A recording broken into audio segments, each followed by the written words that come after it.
मान्यवर, आज हम सब जब विधानसभा के मानसून सत्र में बैठे हैं तो शुरू में ही आज जो डॉक्टर रागिनी ने प्रश्न लगाया था उत्तर प्रदेश और देश की सबसे बड़ी समस्या मानव जीवन को लेकर के है।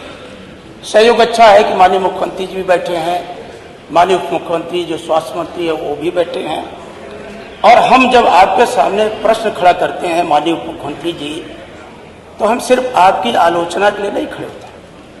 हमारा विपक्ष का नैतिक दायित्व भी है कि हम जिन परिवेश से निकल करके, या माननीय सदस्य भी जिन परिवेश से संपूर्ण सदन के निकल कर आए हैं, सरकार के समक्ष उस बातों को रखें और एक उसका सकारात्मक परिणाम जनता को मिले। तो अगर आज हम देखें मान्यवर उत्तर प्रदेश के, तो बड़ी बदहाली के दौर से स्वास्थ्य सेवाएं गुजर रही। अभी हाल ही में एक रिपोर्ट आई, उस रिपोर्ट के आधार पर जो देश और दुनिया के जो संस्थाएं हैं उन्होंने एक रिपोर्ट प्रस्तुत किया कि 45% ऐसे लोग हैं जो गलत दवाइयों के कारण या गलत राय के कारण वो बीमारियों के शिकार हो जा रहे हैं, और जब तक उनकी जांच आप प्राइमरी लेवल पर करने की व्यवस्था नहीं करेंगे तब तक आए दिन माननीय मुख्यमंत्री जी का विवेकाधीन कोष एक बड़ी रकम उनके इलाज पे खर्च हो रहा है।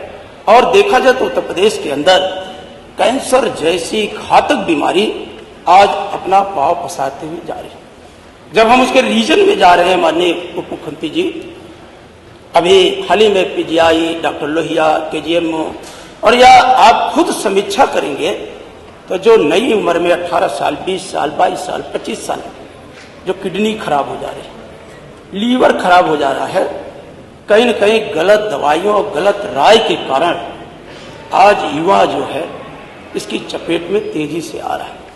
हम ये नहीं कह रहे कि आपका विभाग या आप प्रयास नहीं कर रहे हैं, प्रश्न पूछ या सरकार, मानवर सीधे जनता देख रही है, बहुत गंभीर प्रश्न है। नहीं, आपने विषय की भूमिका बना लिया, मानवर इससे जुड़ा हुआ प्रश्न पूछ हमारा मानवर, मैं तो आलोचना कर नहीं रहा हूं, प्रश्न पूछ ले तो समाधान हो। मानवर उसी से रिलेटेड है। अगर आज आप रिपोर्ट मंगा लें या खुद मुख्यमंत्री विवेकाधीन कोष जो स्वयं माननीय मुख्यमंत्री जी देखते हैं, तो सबसे ज्यादा इन घातक बीमारियों या अवसाद बीमारियों पर आप धन देने का काम कर रहे हैं। हम ये नहीं कह रहे हैं कि सरकार प्रयास नहीं कर रही है, इससे जुड़ा प्रश्न पूछ, लेकिन मानवर आप इतने जल्दी में हैं, नहीं जल्दी में नहीं है, हमारे सदस्य बिल्कुल जल्दी में नहीं है। अन्य सभी सदस्यों के आप माने हमने आपकी बात सुनी है। अरे मैं आपका सुनिए माननीय सदस्य, आपका विषय आया है, को सुन लो, गंभीर विषय है, आप सीधा प्रश्न पूछ रहे, समाधान हो जाएगा।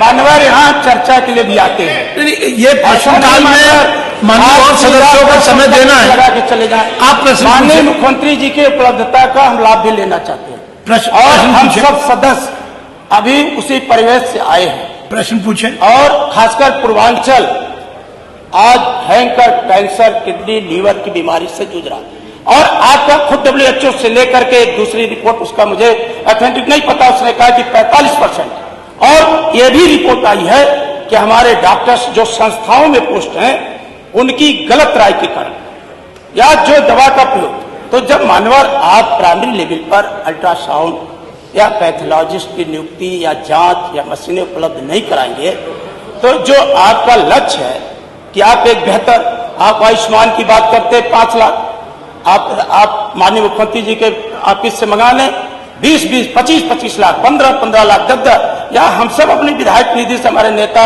माननीय अखिलेश यादव जी ने भी 25 लाख तक के माननीय सदस्य आप, तो मैं सरकार से जानना चाहता हूं कि आज अगर आप देखें तो प्राथमिक स्वास्थ्य केंद्र, सामुदायिक स्वास्थ्य केंद्र, जिला अस्पताल, मेडिकल कॉलेज, संस्थान आज ओवरलोडेड है।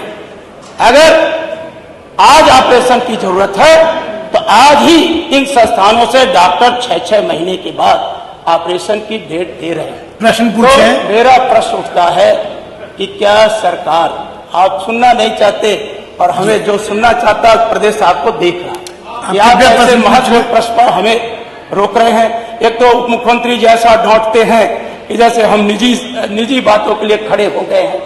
अरे एक डॉक्टर के सवाल मैं आपसे अनुरोध कर रहा हूं, कृपया प्रश्न पूछ लें। अन्य सभी सदस्यों का समय आप ले रहे हैं, कृपया प्रश्न पूछ लें। कृपया। आपको भी मैंने कई बार प्रश्न उठाते देखा मनो। चलिए, आपने उसका बदला हमारे ले लिया। मंत्री जी बहुत शालीनता से उत्तर देते थे, लेकिन खैर जनता के हित में वो आपकी डांट भी सहने को तैयार है हुकूमत की।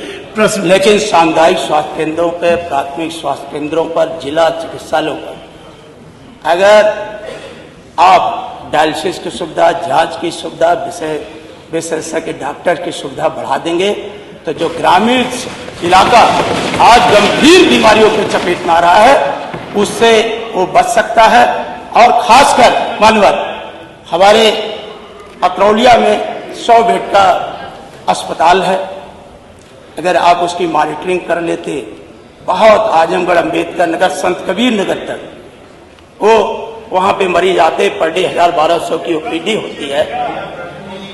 प्रश्न यही उठता है कि जितने प्राथमिक सामुदायिक स्वास्थ्य केंद्र हैं, क्या आप वहां अरे आप ही का ज्ञान लेके बोल रहे हैं, क्या आप वहां अल्ट्रासाउंड, पैथोलॉजी जांच की सुविधा उपलब्ध कराएंगे? क्या जिन जगहों पर आप डायलिसिस की सुविधा बढ़ा करके लाभ देने का काम करेंगे? आपका बहुत बहुत धन्यवाद।